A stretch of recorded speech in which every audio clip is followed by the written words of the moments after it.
Mary.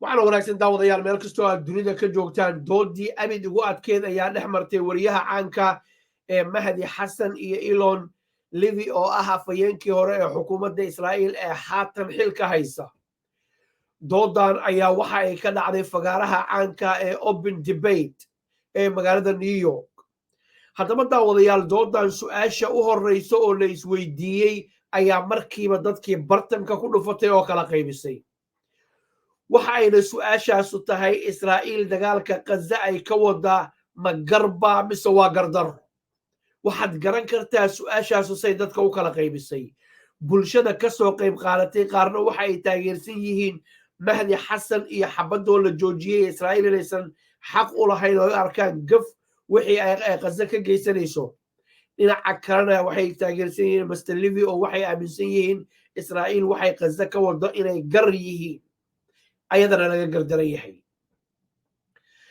doodan qaybta hore ayaynu eegi doonaa su'aalo waaweyn oo culus baa la isweydiinayaa qaybta u horreysa ayaanu isla daawanaynaa meel kastoo dunida ka joogtaan saaxiibayaal waan soo dhaweynaynaa waa 25 bisha sagaalaad sanadka 2024 halkani waa Brit Somali TV waa barnaamijkeeniisa wax wanaagsan Soomaali Maxamedey waxaa xusid mudan labadan shakhsi ee doodaya labaduba jaamacadda Oxford inay ka baxeen labadooduba ay xilli isku dhowaay markaas ay ka qalin jabiyeen jaamacadda waa laba nin oo culays iyo miisaan leh mahdi xasan idinkagama sheekeynan oo qoon fiican baad u leedihiin ninkan kalena waa nin articulated ah dood yaqaan ah asaguna gar naqsanaya siday daawadayaasha soo xaadiraya u kala qaybsameen daawasho wacan let's go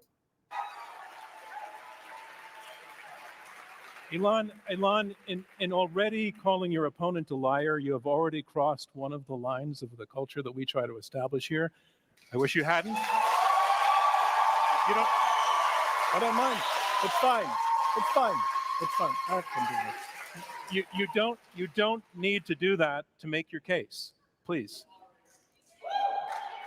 Mehdi Hassan, you are answering no in answer to the question. Were Israel's actions in the Gaza war justified? All right, so Mr. Levi wuxuu ku doodayaa Israa'iil dagaalka Gaza ka wado waa xaq weeyaan waana garbay u leedahay Mahdi Xasan waxa uu ka soo horjeedaa doodaas ayuu ka soo horjeedaa waxa uu leeyahay xaq uma lahan garna uma lahan waana gaf waxa ay sameynayso dhageysa soo noqsado Ladies and gentlemen, the question, were they justified? Were the actions justified? And it would be great if you didn't feel the need to respond to the personal attack. We'll decide when we get there, John. Were they justified?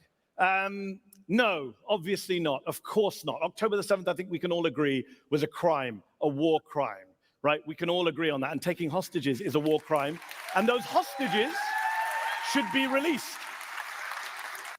su-aasha waxaan ugaga jawaabayaa ayuu yiri Israa'iil dagaalka ay Gaza ka wado xaq ma ahan laakiin wixii dhacay 7 bishii Oktoobar 2023 waxay ahaayeen war crime ayuu yiri shacabka la afduubtayna waa in dadka la afduubtayna waa in la sii daayay ayuu yiri laakiin arrintaas waa bilowga hadalkiisa dhageyso wuxuu yiraahdo But to destroy an entire place, an entire people in response is never justified. Never justified. How are we still I don't understand how we're debating this more than 40,000 deaths later. I don't waxa uu yiri Israa'iil xaq uma lahan in ay goobta oo dhan ay burburiso waqas oo la jeeda oo dadka ay barakiciso umada ay leeyso xaq uma lahan mana fahmi kara ayuu yiri leegumana qancin karo 40,000 oo qof in la dilay inaan maanta ka doodayno Israa'iil ma garbay leedahay mise gar ma lahan understand how we're still debating this sitting in the comfort of New York, 7,000 miles away from a place that the UN Secretary General has called hell on earth. Justified? Justified?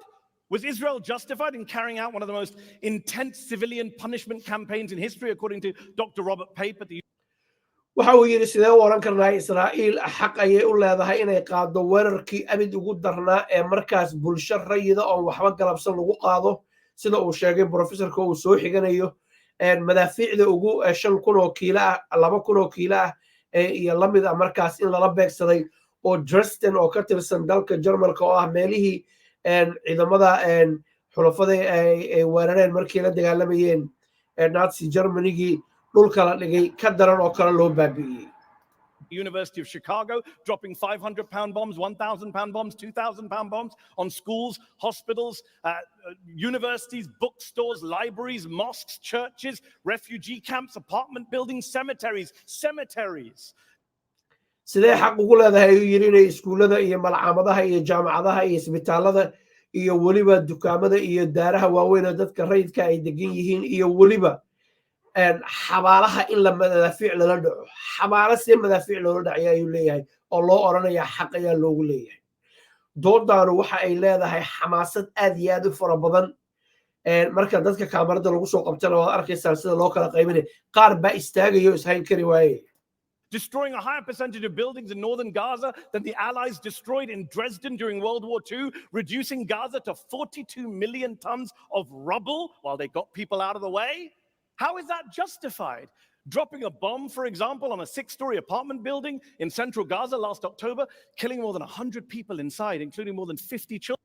sidee dadka ugu qancinaysaan ayuu yidhi in sar dheer oo 6 dabaqa markaas madfac lala dhacay oo dad fara badan oo masaakiina lagu dilay oo ubad yar yara ay ka mid yihiin. sidee loo dhahayaa arrintaas waa lagu qanci karaa?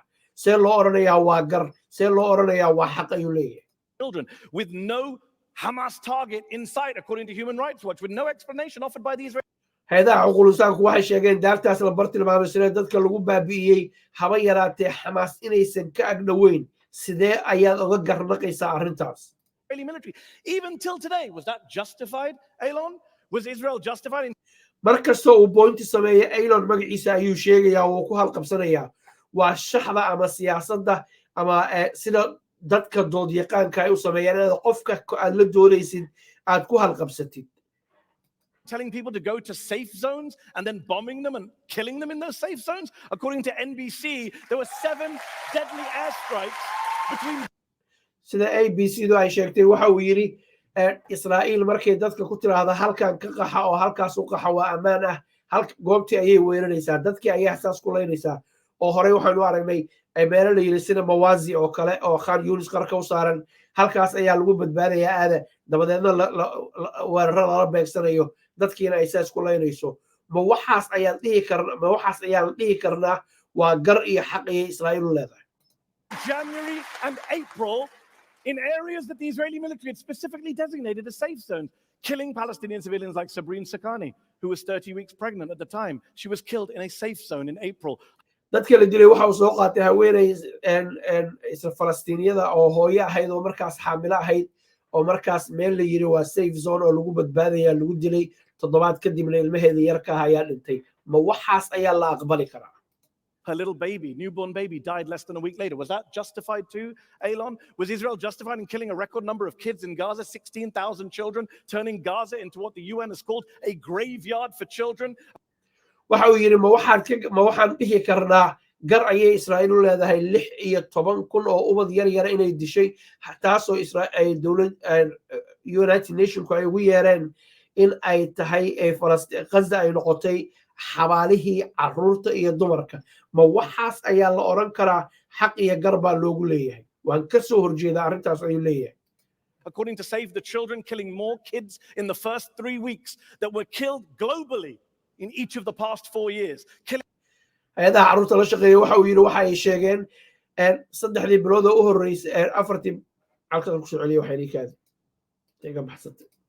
Was Israel justified in killing a record number of kids in Gaza, 16,000 children, turning Gaza into what the UN has called a graveyard for children? According to Save the Children, killing more kids in the first 3 weeks that were killed globally. waxa uu yidhi hay'adda Save the Children oo carruurta la shaqeysa waxa ay sheegtay 3 wiiga ugu horreysay in carruurta la dilay ay ka badan tahay Gaza lagu dilay 4 sano la soo dhaafay carruurtii dunida oo dhan lagu dilay. 3 wiig carruurta Gaza lagu dilay waxa ay ka badan tahay 4 sano la soo dhaafay carruurtii caalamka oo dhan dagaalada lagu dilay. waxa dhageysanaya caalamka oo dhan waa dood fagaara caalamiga lagu qabtay. baraha bulshada wax kala ma ay haystaan. TV-yada waaweyn ayaa soo goosgoostay oo soo qaatay. waxaana jeclaysanay idinka laftigiinu maadaama shaqaalihiina aan nahay inaan doodan idiin soo bandhigno. mar dhow ninka odaga asaga ayaa hadlaya laftigiisa dhageysi wacan. Globally in each of the past 4 years, killing little kids like 6-year-old Hind Rajab and her 15-year-old sister Leanne firing 335 bullets into the car they hinda waanu wada xasuusanaa halkan ayaynu kasoo daynay waxay ahayd gabadhii yarta ahayd oo ayada iyo waalidkeeda iyo aheladeedu ay baabuurkooda jireen iyo weliba gabar walaasheeda in ka badan 300 oo rasaasa ayay ciidamada Israa'iiliyiintu ku fureen kulligood meeshaas ayay ku wada dhinteen laba ka mid ah gurmadka caafimaadka degdega ah oo doonaya inay badbaadiyaan oo ayada u yimaadaana labadiina waa la duldhigay is that justified taas miyaa gar ah ayuu leeyahay marka kiisaska ayuu soo qaadanayaa wuxuu kaga dood duwan yahay kan kale oo arki doontaane kiisas caalamka uu wariyay la wada og yahay ayuu soo qaadanayaa uu leeyahay tan ka garnaq tan ka garnaq tan ka garnaq tan ka garnaq 335 bullets and then killing the 2 paramedics who went to try and rescue them. Was that justified too, Elon? Was Israel justified in killing a record number of aid workers in Gaza? Right? A record number. Targeting again and again. Systematically, car by car, according to Chef Jose Andreas, a specifically, explicitly marked World Central Kitchen aid convoy. waxa uu yiri Israa'iil ma garab bay u leedahay inay disho dadka hay'adaha gargaarka u shaqeynaya oo numberkii ugu badnaa ay dileen sida uu sheegay Chef Jose oo ahaa ninkii markaa organizationkaas World Central Kitchen hogaaminayay kadib markii la dilay dad fara badan waxa uu yiri baabuur kasta baabuur ayaa loo target gareeyay oo wax khalad u dhacay inaysan ahayn ayuu hoosta ka xariiqaya kan garaac sida Chef Jose uu sheegay ma taas ayaad gar u leedihiin ayuu leeyahay oo aad leedahay caawa la leeyahay Israa'iil xaq bay u leedahay si kale haddaan u dhigno waxa uu leeyahay waxa aad leedihiin idinku wixii Xamaas ay sameeyeen wax loo qodol qaadan karo ma ahan oo qiil loo heli karo laakiin wax kasta oo ka dambeeya anagu aan sameeyna qiil baa loo helayaa mahdi xasan arrintaas ayuu ka soo horjeedaa waxa uu leeyahay xaq uma leedihiin qiil uma haysataan waxa aad sameeynaysan inaad sameysaan oo in ka badan 30 jeer dadkii lagu dilay 7 bishii October dad ka badan idinku aad dishaan killing 7 aid workers in the process. Was that justified? Was Israel justified in starving the people of Gaza, using food and water as a weapon of war, to quote both the EU and Oxfam? Was Israel justified in blocking aid trucks? Israel ma xaq bay u leedahay yiri carruurta inay gaajo ku jiraan sida heedaha ay sheegtay EU-da iyo kuwa kale markaas gargaarka ka shaqeeya xaq miyay u leeyihiin inay dadka gaajo ku jiraan halkan waxaynu daawadayaal ka soo daynay xogayaha qaramada midoobay Antonio Guterres oo waxa aan tagay Rafah crossing ayaan tagay waxaan soo arkay dad gaajo iyo duruufo la daala dhacaya raashinkoodiina wadada dhinaca kale u yaalo dhexdana ay taageen ciidamada Israa'iiliyiintu ay diideen inay soo gudbaan from going into Gaza simply because they carry things like crutches, nail clippers, and even chocolate croissants, according to the Washington Post. Was Israel justified in raping, sodomizing Palestine? meesha ugu daran waaye qaybtan hore inta uusan hadalka ka bixinin hadaladii ugu adkaa kan weeyaan si fiican u dhageyso Palestinian detainees who are charged with no crimes whatsoever, putting hot rods up their rectums, amputating their limbs, according to CNN.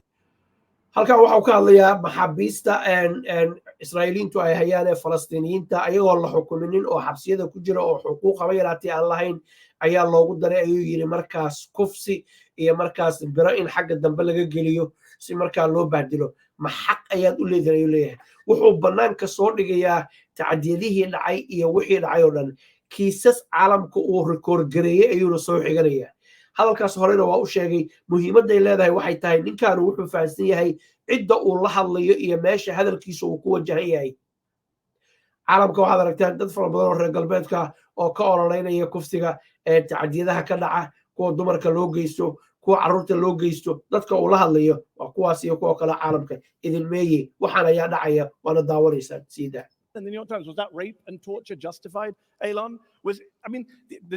Israel, according to the ICC chief prosecutor, who put out a statement calling for the arrest of Elon's former boss, Benjamin Netanyahu. halkan wuxuu ka hadlayaa maxkamadda ICC-da oo dalbatay in markaas requestigay samaysay in Netanyahu xabsiga la soo dhigo iyo 3 xubnood oo ka tirsan ururka Xamaas oo la sheegay laba ka mid ah Ismaaciil Haniyo la dilay iyo Maxamed Taif iyo Yaxya Sinwar oo la yahay iyo waliba wasiirka gaashaandhigga Israa'iil waxa uu leeyahay maxkamadda ICC-du waxay raadinaysaa ra'iisul wasaarahaaga oo ay ku eedaysay inuu war criminal yahay oo in la soo xiro ay tahay ninka aanu ka hadlayno waa kaas aad leedahay garab buu leeyahay said that Israel may have military goals, legitimate goals, but the way they're carried out, killing innocent people, starving people, is criminal, he said. Criminal, think about that.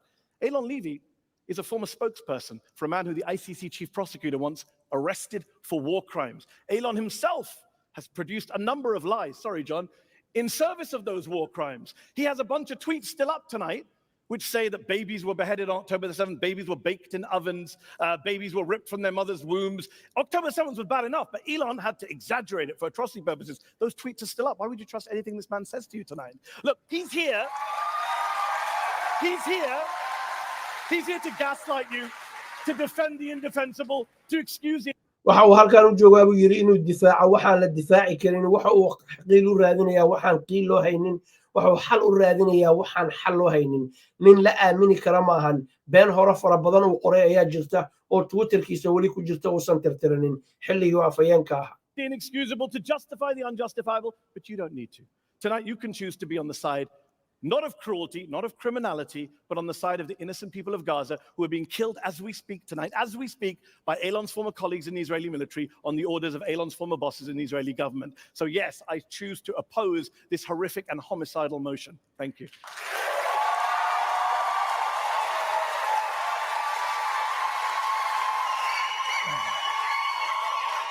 Hi.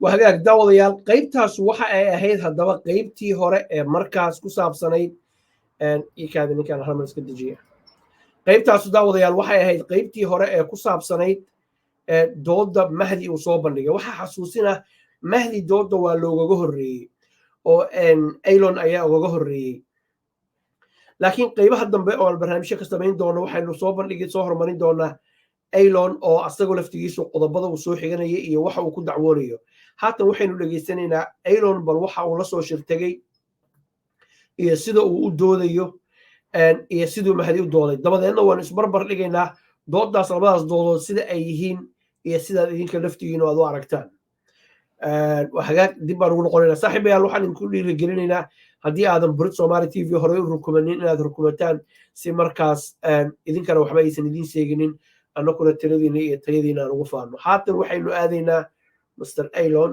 iyo doodiisii muxuu yiri waxaga waa kan Elon oo doodiisii bilaabay raalli ahaad again and again. Hamas slaughtered 1,200 people on that day at a music festival and in their beds. They cremated little children alive. Hamas maalintaas dadka ayay xasuuqeen ayuu yiri ciyaal yar yar ana ayagoo nool ayay gubeen.